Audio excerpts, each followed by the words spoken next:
大家好，这里是坑的说。我们今天的话题是抗阻力训练动作的节奏。在现代社会中，尤其是发达地区或城市，健身房中参与抗阻力训练的人逐渐多于参与有氧训练的人。这是因为抗阻力训练可以涵盖各种训练目标，提高肌肉爆发力、力量、体积、耐力。所以，无论是想提高运动表现，还是想健身塑形，抗阻力训练都是达成目标的主要训练内容。那么都是抗阻力训练，如何达成不同的目标呢？今天我们将不同训练目标的动作节奏给大家做个介绍。介绍训练动作节奏的概念和作用之前，我要先解释一下训练时肌肉收缩的两个阶段：向心和离心收缩。向心收缩是肌肉克服阻力、长度变短的过程，例如在做卧推时推起杠铃的过程。而离心收缩是肌肉还原到收缩起始位置时克服阻力、长度变长的过程，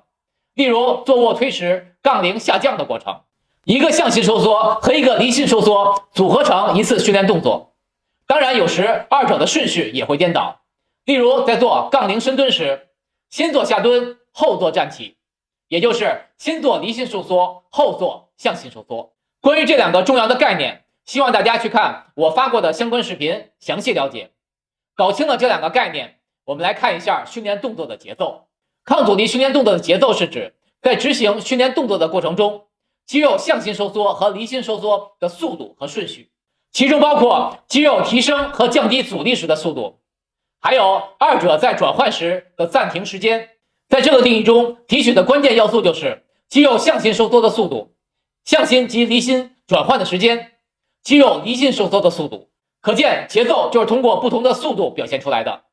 因为肌肉收缩速度决定了使用何种功能系统，从而也决定了不同肌纤维参与的程度。那么正确的执行动作节奏可以增加目标肌肉的刺激，使肌肉处于目标训练强度下，这对提升训练效果有重要作用。介绍完概念和作用，结合实际训练，说说抗阻力训练不同目标的节奏到底是什么。我们以杠铃深蹲这个动作为范例。第一，如果训练目标是提高腿部肌肉的爆发力，例如短跑和球类运动等等，那么在做深蹲时，向心和离心收缩的速度要快，速度比是1:1，而且转换时没有动作停顿，例如我们现在看到的深蹲视频。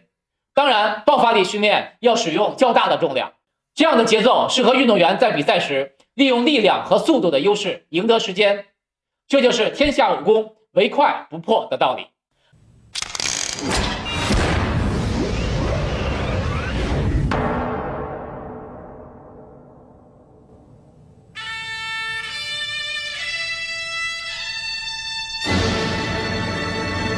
天下武功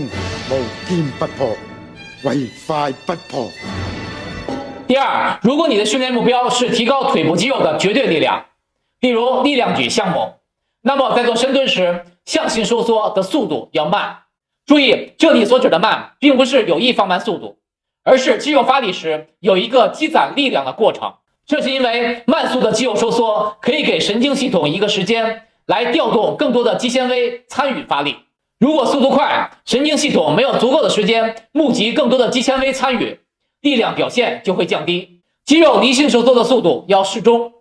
速度快了，重量大可能会造成运动损伤；速度慢了，会浪费力量，影响下一个动作的执行。所以在降低阻力的过程中，重要的原则是使用可以保证安全的速度。向心和离心收缩的速度比为2:1，二者转换时没有动作停顿，这也是为了减少额外的能量消耗。第三，如果你的训练目标是提高腿部肌肉的体积，像频道中大多数小伙伴所做的深蹲训练，那么向心收缩的速度要介于爆发力的快速和绝对力量的慢速之间，而离心收缩的速度要明显慢于向心收缩。肌肉离心收缩阶段对于肌纤维的破损更大，所以在肌肉体积训练中，向心和离心收缩的速度比为1:2。如果你做到1:3甚至1:4也可以。同时在二者转换时，在保证安全的情况下，需要做停顿。停顿的作用是让肌肉充分顶峰收缩，增加肌纤维的破损程度，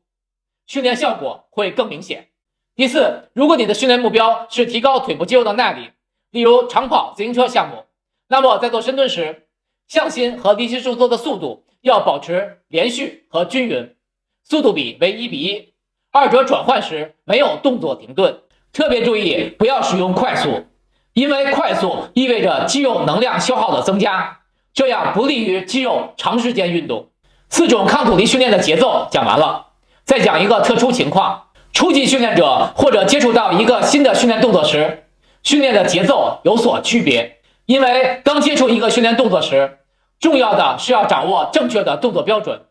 建立安全而有效的神经肌肉运动模式。所以肌肉的整个收缩过程都要慢速，并在转换时保持停顿。慢速的节奏既有利于神经系统提升肌肉参与的程度，